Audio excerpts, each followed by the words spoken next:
ഓരോരുത്തരിലും ക്രിസ്തു രൂപം കൊള്ളുന്നതിൽ സഹായിക്കാൻ കഴിവുള്ള ആരുമില്ല. ഈശോ മിശിഹ പരിശുദ്ധ കന്യകയുടെയും പരിശുദ്ധാത്മാവിന്റെയും സംയുക്ത പ്രവർത്തനത്താൽ രൂപീകൃതനായി ഭൗതിക ശരീരവും പരിശുദ്ധ കന്യകയുടെ സാന്നിധ്യത്തിലാണ് രൂപം കൊണ്ടത്. ഇതുപോലെ ഓരോ ക്രിസ്ത്യാനിയുടെയും രൂപീകരണത്തിൽ പരിശുദ്ധ കന്യകയ്ക്ക് സുപ്രധാനമായ ഒരു പങ്ക് വഹിക്കാനുണ്ട്. അക്കാര്യം നാം വേണ്ട വിധത്തിൽ മനസ്സിലാക്കിയിട്ടുണ്ടോ?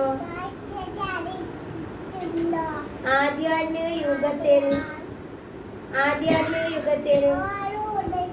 പലരും പരിശുദ്ധ കന്യകയോടുള്ള ഭക്തിക്ക് വേണ്ട വിധത്തിൽ സ്ഥാനം നൽകിയിട്ടില്ല.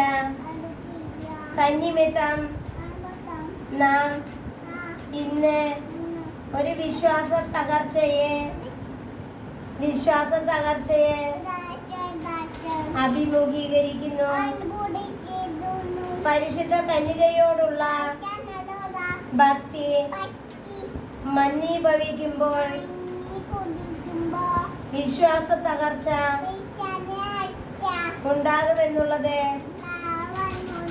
നിസ്തർക്കമാണ്.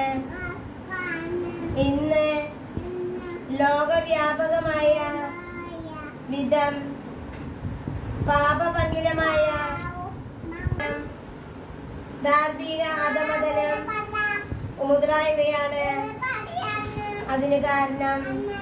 ഫ്രോയിഡ് എന്ന മനഃശാസ്ത്രജ്ഞൻ സകല നാരകീയ ശക്തികളെയും സ്വർഗത്തിനെതിരായി അണിനിരത്തുമെന്ന്